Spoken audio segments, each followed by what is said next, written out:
Ang Lakers hanggang ngayon hindi tumitigil sa paggawa ng hakbang para magamit sa trade itong si Dalton Knecht dahil ngayon may lumalabas ulit na report na may potential na matuloy ang trade swap nito sa 3-and-D wing guard ng Sacramento Kings itong si Keon Ellis. Ewan ko lang kung panalo o hindi o pumayag man itong Sacramento dito sa bagay na to.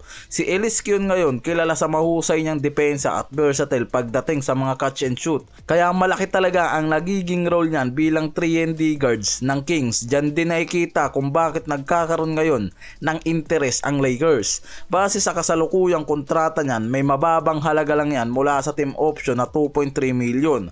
Kaya isang value asset siya para sa mga contender na gustong magkaroon ng strengthen mula sa depensa. Ngayong dumaan na regular season, may report na malaki ang interest sa kanya dahil malaki yung epekto nito sa depensa at shooting. Ilang teams yung nagkakaroon ng interest dyan, kabilang ng Lakers. Tinuturing siyang magandang role player para sa playoff rotation nila. Magiging malaki ang papel para sa support dito kay Marcus Smart. Mas bata at mas mababa yung halaga kumpara sa mga unang tinarget nila tulad nitong si Wiggins, Jrue Holiday.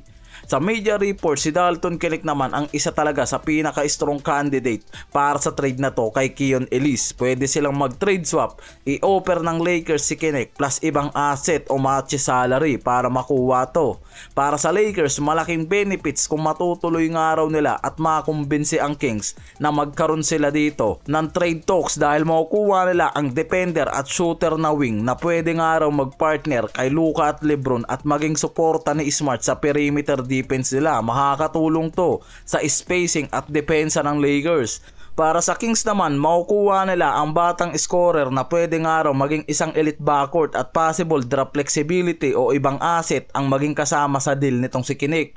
Walang official na trade deal pero may malakas na posibilidad na ang Lakers subukan nga raw at gumawa ng trade talks para dito kay Keon Ellis sa Kings. Dahil sa value plus role fit nito para sa kanila, kung matutuloy magiging smart move ulit to para sa Lakers. Makukuha ng isang under the radar para sa importanteng role na pwede nga raw gumana sa playoff push ng mga to. Sa kabilang dulo naman mga pare ko, may nabubuong tensyon na sa pagitan nitong si Rob Pelinka at isang NBA executive na nagbibigay ng suggestion mismo sa owner ng Lakers na si Mark Walter na si bakin nga raw itong si Pelinka ngayon sa pwesto.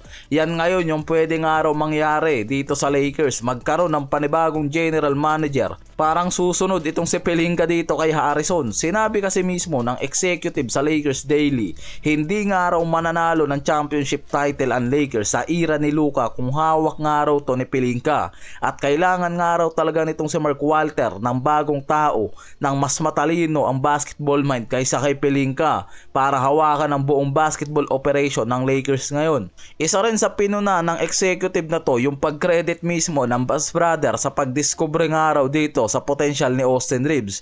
Ayon sa kanya, hindi ganun kagaling ang scouting gaya ng sinasabi ng ilan. Sinabi niyang strategic nga raw talaga yung pagdating ni Reeves sa Lakers. Hindi simpleng achievement ng scouting department, parang may galit nga raw talaga kay Pelinka yung mga NBA executive na to. May mga analyst din at insider na nagsasabing malaki rin talaga ang impluwensya ni Luka sa roster move ng Lakers ngayon. Hindi lang siya basta star dito dahil isang araw to sa mga active recruiter para sa mga naging additional role player nila tulad dito kay Marcus Smart at DeAndre Ayton na sinasabing isa talaga sa dahilan kung bakit nila pinili ang Lakers dahil may Luka Doncic at LeBron na kasama.